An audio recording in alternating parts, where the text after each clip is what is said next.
नमस्कार मित्रांनो, मी स्वागत करतो परत एकदा आपल्या नव्या व्हिडिओमध्ये। तर आजच्या व्हिडिओचा टॉपिक असा आहे मित्रांनो की आता तुमचा सीईटीचा रिझल्ट लागलेला आहे, तुम्हाला सर्वांना तुमचे पर्सेंटाइल कळले, तर त्या पर्सेंटाइलच्या हिशोबात कॉलेजची लिस्ट कशी असावी यावरती हा व्हिडिओ आहे। जर तुम्हाला कमी पर्सेंटाइल आहे पण तुम्हाला चांगलं कॉलेज हवं, हा व्हिडिओ पूर्ण बघा, नक्कीच तुम्हाला चांगलं कॉलेज मिळेल मित्रांनो।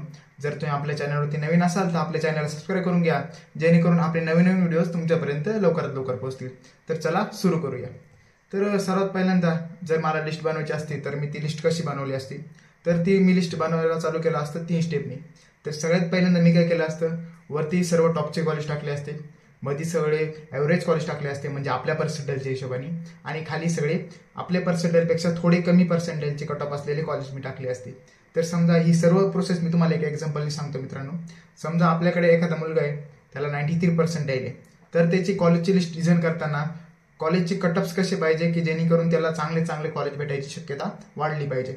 तर सगळ्यात पहिल्यांदा तो टॉपला टाकेल 95 पर्सेंटाइल प्लस कटअप असलेले कॉलेज। 95 पर्सेंटाइलचे पुढं जेवढे पण काही चांगले चांगले कॉलेज आहे ज्यांचे कटअप 95 प्लस आहे, तो ते चांगले कॉलेज टाकेल मित्रांनो। आणि जे काही सेंटरला आहे ते सेंटरला त्याच्या पर्सेंटाइलच्या हिशोबाने म्हणजे 90 to 94च्या हिशोबात चांगले चांगले कॉलेज जे आहे ते कॉलेज टाकेल, त्यांचा कटअप 90 to 94 आहे।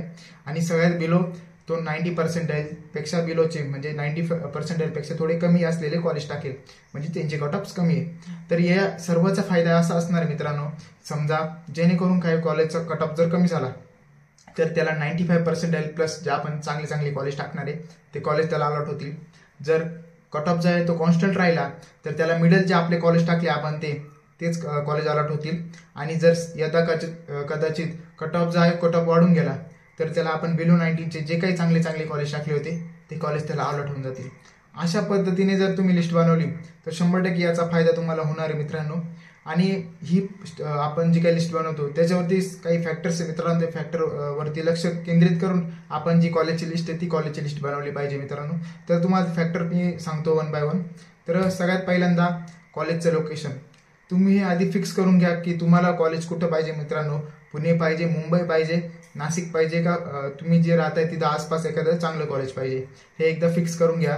जेणेकरून काय होतं, कॉलेजची लिस्ट बनवताना सोपं होतं आणि सर्व काही कॉलेजची इन्फॉर्मेशन काढायला पण सोपं होतं। नंतर जे आहे कॉलेजचं सर्च, कॉलेजविषयी तुम्ही डिटेल माहिती काढा। तुम्ही आता समजा तुम्हाला पुण्यात घ्यायचंय तर पुण्यात घेतल्यानंतर ते कॉलेजच्या आसपास पीजी हॉस्टेल्स वगैरे आहे का, तिथं मेस वगैरे सोय कशी आहे, किंवा तुम्ही तुमच्या सिटीमध्ये घ्यायचं तुम्हाला तर ट्रॅव्हलिंगची सोय आहे का, ट्रॅव्हलिंगसाठी किती टाइम जातोय, हे सर्वांचा अभ्यास तुम्ही करून घ्या मित्रांनो। त्यानंतर कॉलेजची लिस्ट बनवायला सुरुवात करा।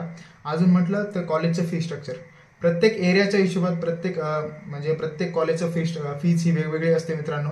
काही कॉलेजची फीज ही खूप असते, काहीची ॲव्हरेज असते मित्रांनो। तर एकदा फी स्ट्रक्चरचा पण एकदा तुम्ही कॉलेजच्या वेबसाईटवर जाऊन चेक करून घ्या फी स्ट्रक्चर। आणि पुढं अजून तिथं ब्रांचेस कोणते कोणते अवेलेबल आहे, तुम्हाला जी ब्रांच हवी आहे ती ब्रांच आहे का नाही हे एकदा चेक करून घ्या मित्रांनो।